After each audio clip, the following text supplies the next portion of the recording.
No desesperin en l'esforç per educar els fills i siguin constants en donar-los exemple.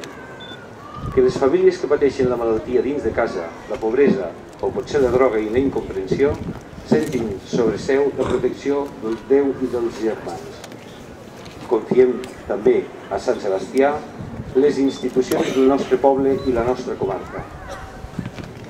Que tots junts sàpiguen fer camí vers el progrés integral, per respecte entre els pobles i pel diàleg atent i comprensiu.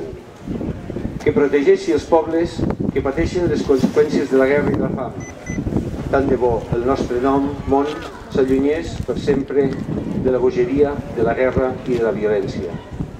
Sant Sebastià, confiem en la vostra protecció. En vos confiaven els vostres avantpassats.